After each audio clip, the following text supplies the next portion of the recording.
Ja tämä avaussoitto on Euroopan ensimmäinen yksityisen operaattorin GSM-soitto. Ja se menee suoraan Tampereen apulaiskaupunginjohtajalle Kaarina Suoniolle. Ja tämä puhelu välittyy myös näiden kovaäänisten kautta meille kaikille.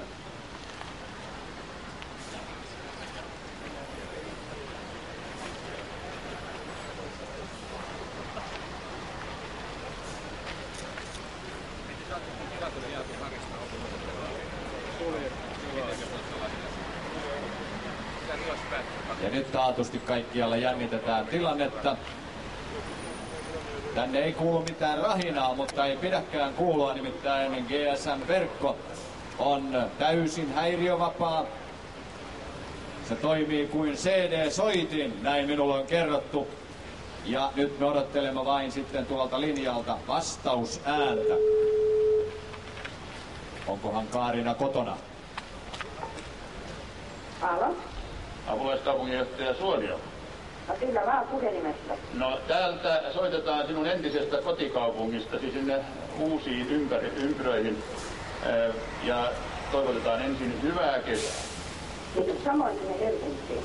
Hainko itse puhelimesta? Kyllä, täältä minä sinulle soittelen ja haluaisin tässä todeta, että teemme nyt historiaa. Soitamme uudella GSM-verkolla, joka on Euroopan tähänastisista verkoista kaikkein laajin, ja olemme ihan ensimmäisten soittajien joukossa. Ihan totta, ja kuuluvuus on aivan erinomainen. Täysin häiriötön. Se on niin kuin naapurihuoneesta puhuisin.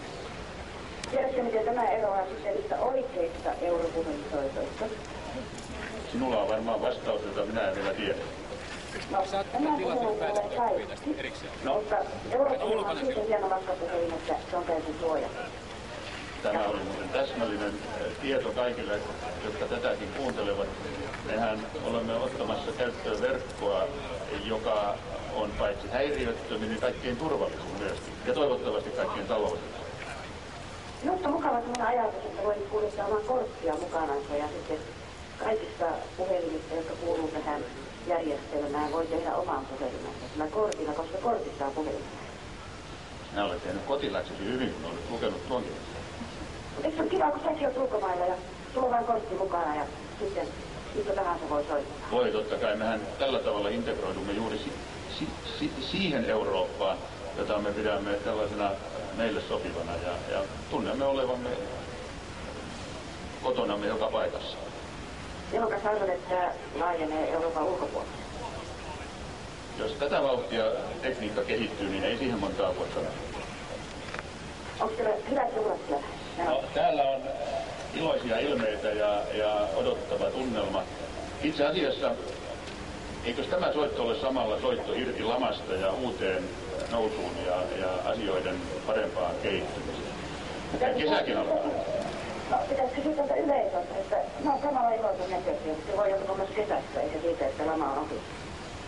Mutta jospa minä tämän yleisön puolesta vakuutan sinulle, että me olemme kaikki sitä mieltä, että nyt alkaa parempi aika.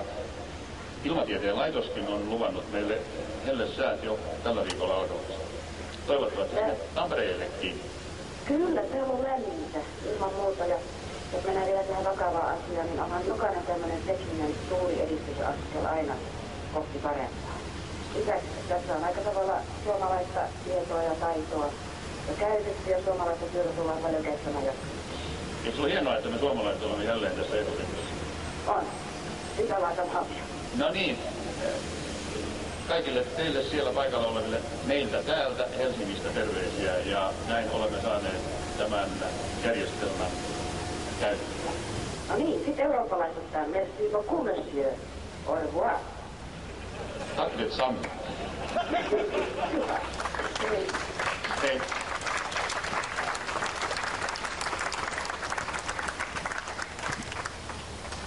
Kiitoksia, ja näin meillä oli mahdollisuus kokea ihan noin omin silmin ja korvin tämän verkon avaus.